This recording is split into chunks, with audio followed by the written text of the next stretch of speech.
Welcome to the Playful Domme, the Poly Wife, and the Virgin podcast, where we share our most intimate stories, experiences, and details of our love lives, our intimacy lives, our play lives, and giving you the opportunity to gaze in and get a glimpse of what could be possible in your life as well. As we share our stories, our adventures, we weave in tips, tricks, and techniques to help build your confidence, boost your courage, and give you the opportunity to ask for what you want in your life. Welcome to the podcast. Oh, and just a couple of quick thoughts before we get started. One, we are just everyday people. We are not professionals, licensed therapists, anything like that.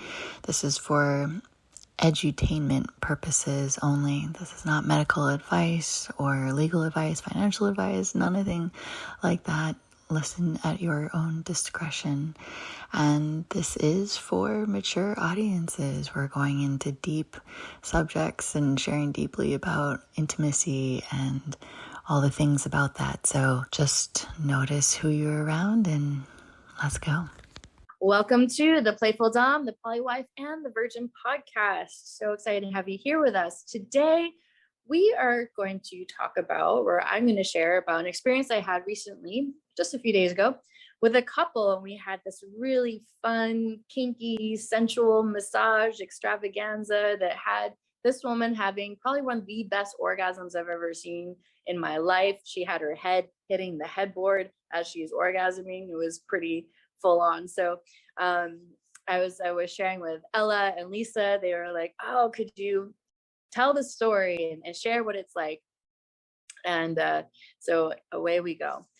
So it all started when I went to a sex club in Atlanta a couple weeks ago, and I went with my partner at the time, and I brought my floggers there because I wanted to come into that space as a dom. I have a very entering into those spaces. For me, when I'm a dom, that's when I feel the strongest, the most confident, and also have the strongest boundaries around myself. Like I'll literally create a boundary with my floggers. And I ended up playing with a few different women in the club, and it was so much fun to see how lit up they got, how excited they were, and they were on a high for hours afterwards. And it was really just like even just a few minutes, but there was something about the energy, the spirit of the play, the lightheartedness. Because for me as a playful dom, it's always about the spirit of play and joy. So there was a moment where I was sitting on this bench by myself and I was swishing a flogger around me, and there was a stripper pole kind of in front of me. And suddenly, out of nowhere, there's a woman who she grabs the stripper pole, sticks her bare ass out in my face, close enough, not literally my face, but close enough, and is just like begging for me to flog her. So I just start swishing my floggers and just start doing that. And then I get more into the rhythm and I stand up and I'm using both floggers, and there's people coming around and they're watching and like, oh my gosh, this woman's so awesome. And then I start spanking her and I pull her hair back. And I swear to you, I think every partner should know how to spank, choke, and pull the hair of a woman. And there's safe ways to do this. I've learned from doms in Paris and everywhere else. So I love to show men how to do that properly. So anyways, I'm coaching, I'm giving little lessons here in the middle of this sex club. And the woman's like telling her husband, get her number. We need to do sessions with her. Oh my God. Like, so he's asking me for my number and we're talking and all that stuff. So a week later, we've convened together to have a play session together, and we did it at a hotel. They were just super enthusiastic. We said we'd do like maybe between 1 to 2 hours together. And so for me, it's so important to know what they want to feel in the experience, what lights them up, what turns them on, what turns them off, super important. What they're are there things that they're curious about, but maybe don't want to try out at the gate. Knowing just where people are at, where they are as a couple, And they're a very, like, very happy couple. They've been together for 20 years, just really great. And they've just expanded themselves out.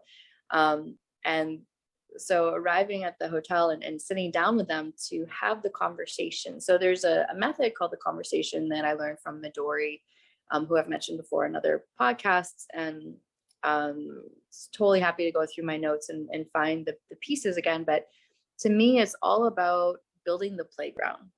Mm-hmm. So for me, when we're able to build the playground with whoever it is we're playing with and getting full consent every which way, then we're able to go in feeling safe, feeling more secure, feeling more held, not have, rather than kind of entering in with things not spoken about what your limits are or about what you're interested in, or maybe something that you're scared about, or, whatever it is. So I took about 25 minutes talking to the couple, hearing what they want to feel and where they're at. And she was just, and the wife is someone who's very in control all the time. Okay. She is in charge of everything. And she wanted to have the experience of surrendering, of letting go and not being in control. So this is a very typical thing for most control type A people in the world, is that most of them, if not all, but definitely most of them, when they come into a BDSM scene or space, they want to be able to surrender. They want to submit. They want to let go. They want to hand off the reins of all the things that they need to normally think about and the thousands of decisions they have to make every single day. They just want to hand that off and being like, just tell me what to do. I just want to I just want to let go. I just want to feel. I don't want to have to think. That's another thing, is getting people out of their heads. They want to get into their bodies. So, and the husband was just so supportive, and it was going to be whatever she wanted. He was there for. He's there for the ride, and it was really beautiful. So we agreed. Jess, do you think this is their first time coaching like this? Going to Oh, it was. Okay. So this is their, okay. All right. Okay. But it wasn't like coaching. I mean, I was going to show them some different moves and techniques with massage. Okay. But it was really truly a blend of kinkiness, BDSM, and sensual massage. It wasn't so much about, what are issues going on and what can I coach you through? It was more for them feeling safe to open up their level of sexual play, like a little bit more. So I will say right off the bat, I did not kiss anybody. I didn't go there. My mouth did not go anywhere on anyone's body. It was a hands-on only experience, which is what I share about all of my sessions is a hands-on only experience. Wow. Mm-hmm. And they were very respectful of the boundaries, which was wonderful. So it was decided that we would start with the wife so that she was like really taken care of. And then whatever time left over, the husband was going to get. So it's right off the bat. That's really sweet. And even, I guess, in other times that they've played with other people or whatever, the wife has been still the one taking care of people, in charge, running the show, like all of the things. So for her to like really let go is like a big deal. So I have these nylon ropes, and long ones, and the husband helped me. We put them underneath the bed.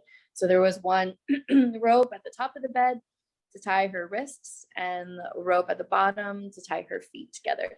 I don't like to do anything so constricting that people feel like they can't get out. I mean, unless that's like their really big kink. I like them to feel like they have some movability, but also still some restraint. So she had said she wanted to experience restraint, that she wanted to have, an orgasmic experience. She was open to a womb or a pussy massage. And so I started her on her back. I think she has a beautiful body. She had confidence issues about her body. So that was really sweet. I feel like for me to truthfully like tell her, wow, you have such a beautiful body. It's so yummy. It's so juicy. Like, wow, the curves are incredible. Like, and as I'm massaging her, and using my hands and even my fingernails just to like elicit a little bit of tingle sensation and stuff. Sorry, before all of that, I had her stand at the foot of the bed. We disrobed her. I disrobed her. She was in a bodysuit, and I had her stand at the foot of the bed and bend over. And oh man, even before that, man, another setback. Sorry. Even before all that was to have her just stand there. I asked her to close her eyes. And I said, everything that's about, everything that's led up to this moment is on the other side of that door. There is nothing that you need to worry about. All that you're being asked of is just to drop into your body, to breathe, to let go. It's going to be an amazing time. You're going to have this incredible experience. I've got you, like, you're so held. And so like starting to bring her into the subspace, letting her know that like, I'm taking control. It's okay. You can let go. And so this is part of like the initial kind of step. Sorry that I'm out of sequence, but we're there. So then I helped, take her clothes off. She was in a bodysuit. Then we moved over to the bed, and I have candles out. I have all my toys and tools. We have vibrators and dildos and things, different fabric ties to like, for scarf bondages and, the ropes and floggers. And so there was many toys and tools available there. And I had her at the foot of the bed and had her bend over, and I started to spank her. So just like lightly spanking her. And this is a technique that I have, and the husband's there and he's watching, and then I invite him to start spanking her as well. So like, it's like he's watching and then he's doing. So like, getting to train him a little bit in the technique and everything. And they have a super hot sex life. Like they're very, very fulfilled. And this is just like, again, like extending it out. So it's really beautiful. And then I had her lay, we took her bodysuit off, and then I had her lay on her back, and I tied some loose ties around her wrists and her ankles and just made sure she was really comfortable. And then I got onto the bed and I had some oil, and I just started massaging like her torso and her arms and her legs, and that felt like super, just like, and then I'm watching her body. I'm seeing how it responds. I'm checking in with her, like, how does that feel? How are you doing? Asking her, getting the verbal cues and also the nonverbal cues as I'm massaging her. I'm asking her, what part of her body does she love so much? And she shared, and I like totally was effusive about that as well. And I was like, and what's the part of your body that you dislike the most? And she told me, and then I was able to just kind of really like bring some love to that, because it's such I thought it was really beautiful about her body.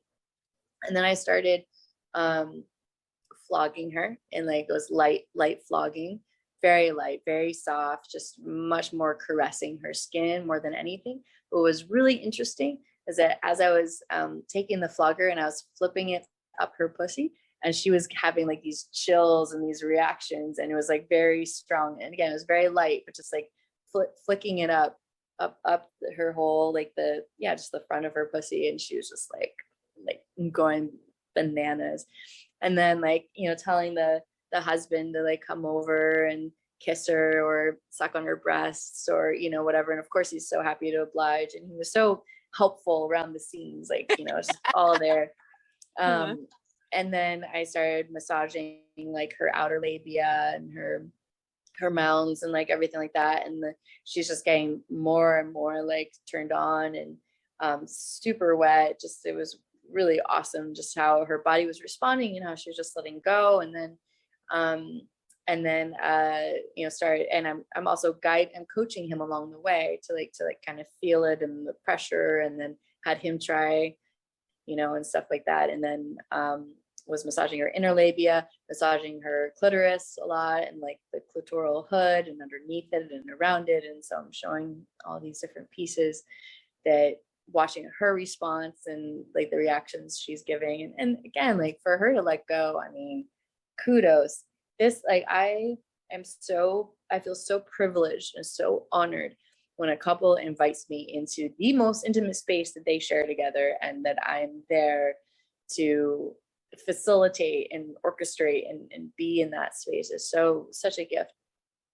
So and she's getting really, really juicy. He's sucking on her breasts. They're like, you know, saying sweet things and the hot things to each other, and I'm massaging her and stuff. And then I ask her if I can enter inside with my fingers.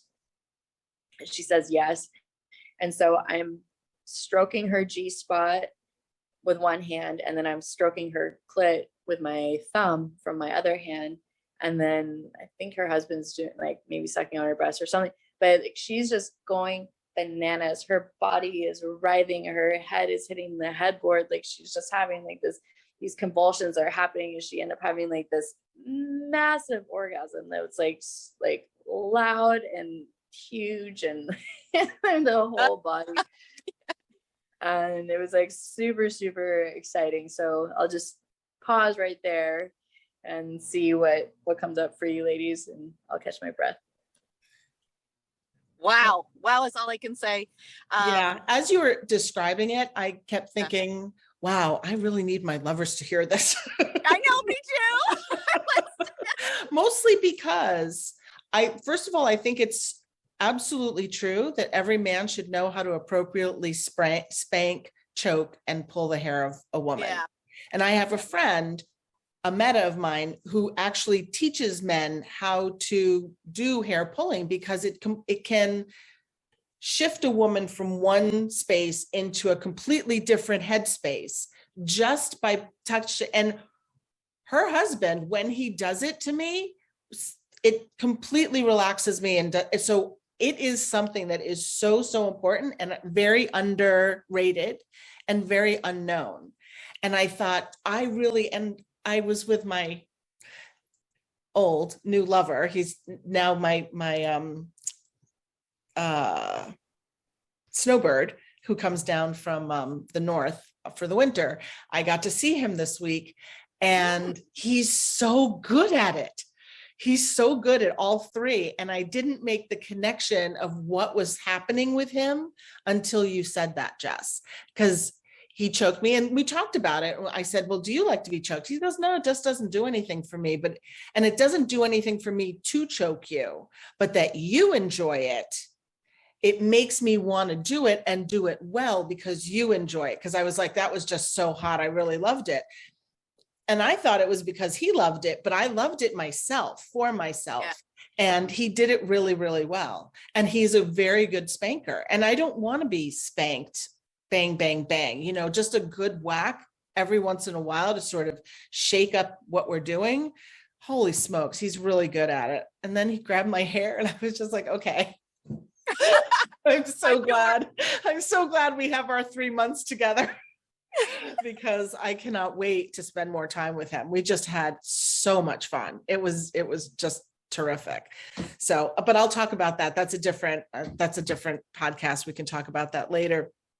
But I did want to say that he is the person with whom I experienced that most recently. And now I am awake to the importance of it because of what you said.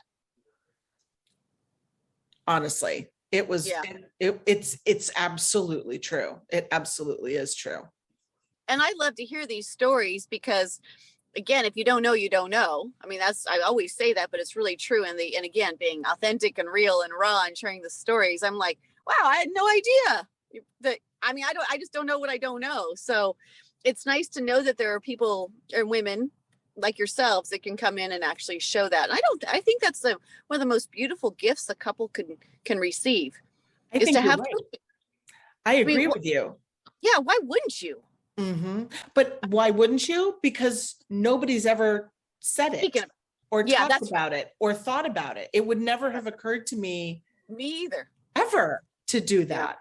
And I think it's absolutely wonderful to have a chance to do that. And that was one thing my, Snowbird and I talked about, was having threesomes and what we wanted to happen. And this is the sort of thing that would be really fun to experience with him.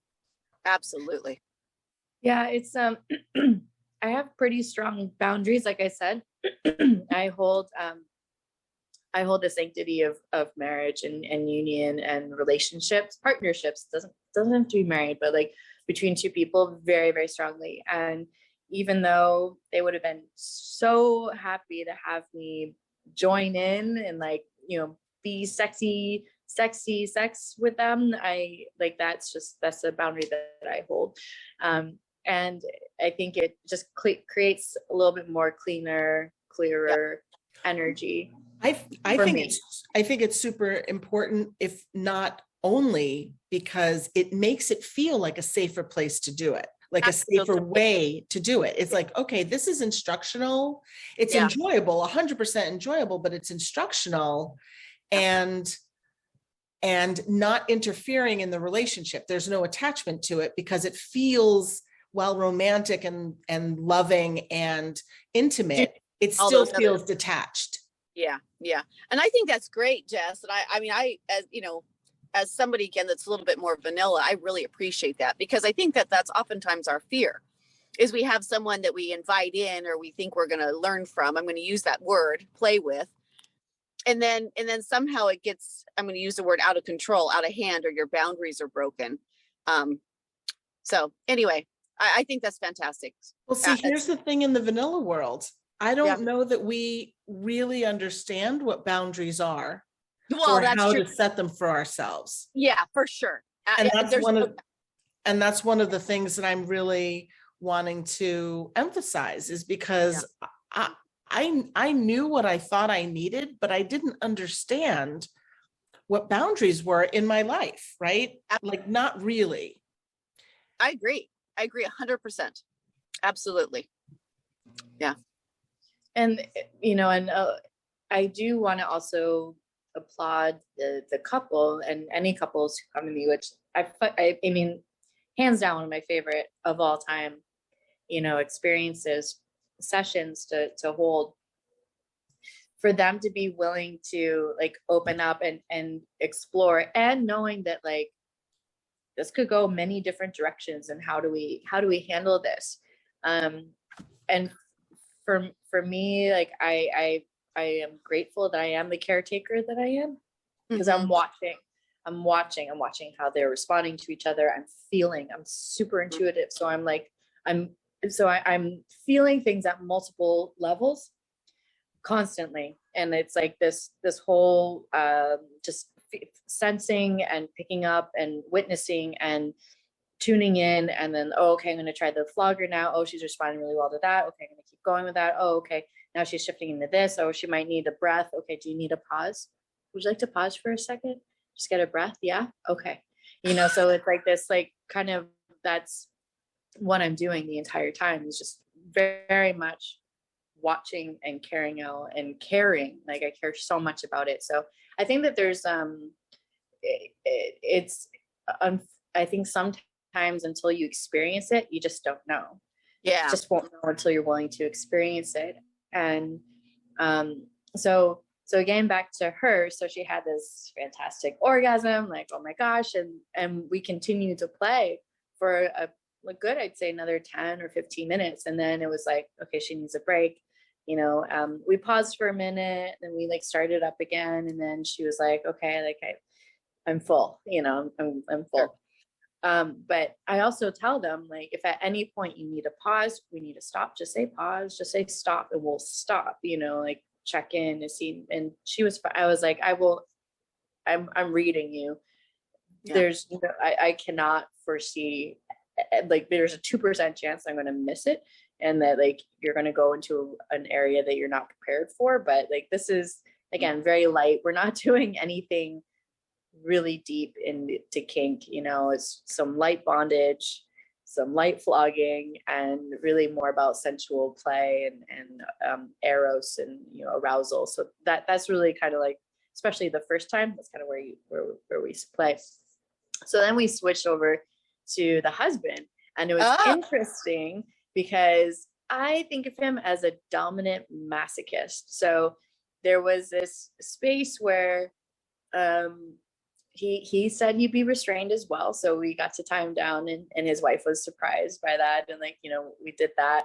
And I was massaging him, but he was more interested in how she was responding to me massaging him than the experience for himself, because he learned that it was turning her on to, like, this is like a new development in their in their journey relationship, of like that she gets super turned on by seeing another woman doing something to him.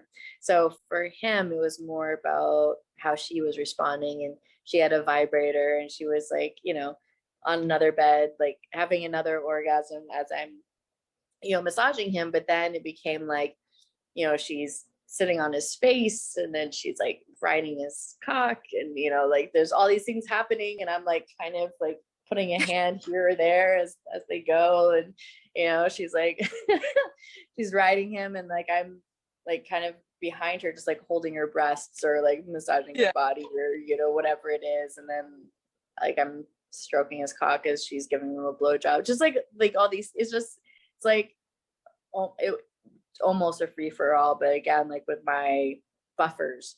So like I know where to play, where to hold, where not to cross the line, like how to like do that. And they did fantastic. It was so fun. And just to hear this other side of him come out, because he went from being the helper, jumping in, whatever it is, to like, come here, baby, give me, you know, come do this or do that, or, you know, whatever it is. So it was super fun. So after all of that, that was about an hour and a half, you know, so an hour and a half play. And then, you know, we were all talking, and each of us cleaning ourselves, and, you know, everything, and how she felt. She's like, this was just amazing, like just so fantastic. And she had said at the beginning, in the initial conversation, she's like, you know, if someone had told me 6 months ago that I would be doing this, I would have said, you're crazy. You're fucking crazy. And I think this is something too for all of the vanillas out there, and also the kinksters that can definitely like pipe in about this, is that I think in our minds, we all have the fuck no list. I will never do this. I'll never do that. You know, da, da, da.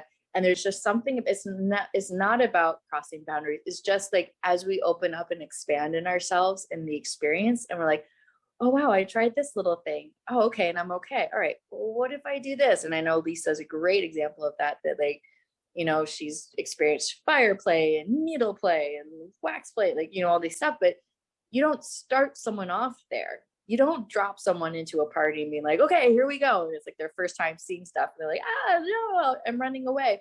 Because that's what happened with the couple. Like 20 years ago, they walked into another club that had a dungeon in it. And they walked in, they're like, what the fuck is going on? And then they walked out, and that was it. So for them to like revisit this again, and like, and I'm here, and it's more intimate, and it's customized, and like I'm listening to them, and I'm processing everything that they want to experience and feel, or what they don't want to feel, and I'm running all of those things in the background. So I'm pulling something together. I'm curating an experience that's going to really bring them to the greatest height that we can for where they're at. And then if they want to expand more, then there's that opportunity. But it is by no means my desire to take someone so far out of their comfort zone that they don't want to play. Like I want them to play. So for them to like, she's like, I feel like you were an answer to our prayers. Like I was literally talking the week before to my husband about like, I want to play and like, you know, learn a little bit more about all this stuff. And then you show up out of like nowhere, like just so incredible. So that was the couple's experience. That's great. I'm so glad you can share this item, period. So nice to know you're out here. So in my opinion. Yeah, it's great. I think that there's an opportunity to revisit this. Like these people were, you know, tried something and it didn't work, and it took them 20 years to try it again. But it feels like there is so much more information. People are talking, they are opening up, virgins are coming out. I mean, well, the kinksters are coming out of the closet, right? So it feels in a way that it's normalizing, right? The people who are trying things, it's a wider circle. And, you know, that was another thing that Snowbird and I were talking about, was the fact that what the things that we wanted to do. And I said, I'm basically a yes. I just, like you were saying, is like, there was no way I was ever going to give into water sports. It was never going to happen. But it happened because I saw it in a context that wasn't scary at all. It wasn't in any way degrading or demeaning. It was just laughter and joy and smiles. And I thought, okay, well, that doesn't look so bad. And then I talked about it with Sapio, and he peed on me last weekend, and it was like such a fantastic thing. And we recorded it, and all you hear are my peals of laughter, listening to, and it was just, it was a really incredibly crazy, weirdly intimate experience, and done with so much love, and not in any way any kind of feeling of degradation or demeaning for us. I mean, because that's the way we chose to, enact it. So creating the experience we want is something I'm not sure that I have felt empowered to do before I started this journey. Absolutely. And certainly I never discussed it with anybody until I met Jess. Yep, I agree. I would never think of discussing anything until I spoke to you ladies. Now, let me ask you a question, Ella. Have you talked to any of your girlfriends as frankly as we talk to each other? No, I have not. And that's what was it's just such a relief. I wish I could explain that. And there's days, again, we have our great podcast, and I'm driving home. I do a lot of things. I'm driving. I'm like, wow, that was so good and so refreshing just to have a conversation, simply, period, about, again, what we talk about, and so open and so raw. God, thank you. That's all I can say. I need to come over here so we can do one of these couples. I'm into one of these couples retreat things. I think it would be such a blast. I agree. And my home, I'm creating a second bedroom, because I would love to have couples who want to spend like a night in with a dom, and they get to come over. They're in the private residence. We can play. They go be a couple of dungeon equipment that can be used in the space, so they can have like a very intimate experience, and they can decide to what level they want to go to. And I did want to say there's one thing, and it's probably the most important thing that I left out. I forgot actually about the session with the couple, and it was that the wife was blindfolded. Oh, she was. So she was blindfolded. I haven't done that yet. The entire time. And so I think there's something, and she loves, like, her husband's like, you love being the center. He's like, you love being the center of the stage, right? Like, being seen, and she was, but there's something about almost like, because I can't look at how people are feeling and reacting to me, like I'm just getting more, like it puts us more in, I think, into our bodies. If she had felt uncomfortable, I would have taken it off for 100%, but she likes blindfolds and she likes being restrained. So like I was incorporating the elements that she already shared that she does like. The husband was not blindfolded, and when I said dominant masochist, that's a term from Midori, and it's basically the dominant who's saying what they want to receive. So they're like, for him, he was like, okay, I'll be restrained, and come over here, baby, and suck my cock, or sit on me, or give me, come over here, I want to finger you, like, whatever it is. And like, he was very assertive in expressing what he wants, even though he's tied down. People would think that he's in a submissive position. He's allowing himself to be tied down because he wants to be tied down, and he's saying what he wants to receive. So that's another like mind fuck for people, that it's like, oh, if someone's in the dominant position, then that means that they're in charge, and that they're the one giving the whatever the thing is. But it's not true. He was saying what he wanted. He was in charge, and he was receiving what he wanted. So he was being a dominant masochist, which women can do as well, 100%. And I've shared on another story about that experience, about me being a dominant masochist. Right. I was speaking and saying exactly what I wanted to receive. So there's just so much joy and fun and play in this. And it's about finding good, safe people that you can play with, and and I feel, again, super honored. I take this work really seriously. I care about, people, more about like almost people's feelings and their hearts and their minds, more than anything.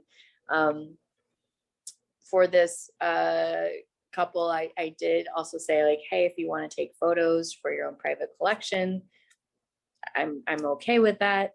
And they're like, like they were super excited. And so they took some photos and showed me afterwards, and I gave consent to everything.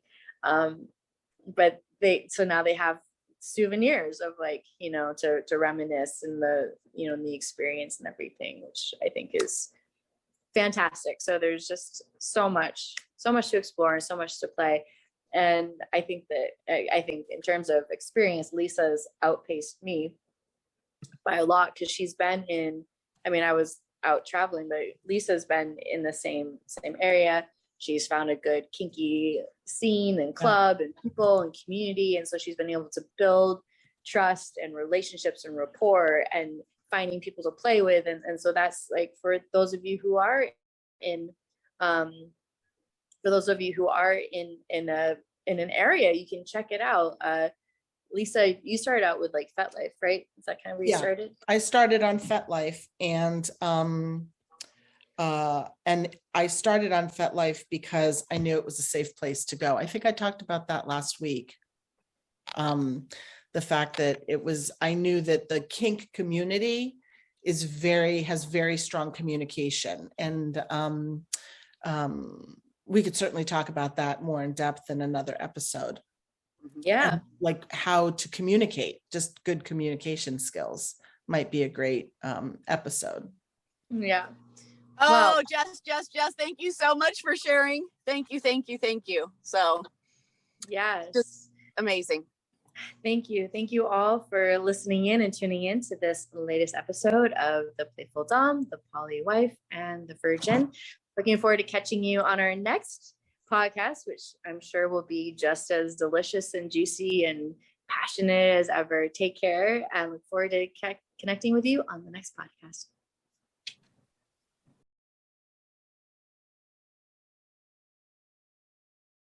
Want more?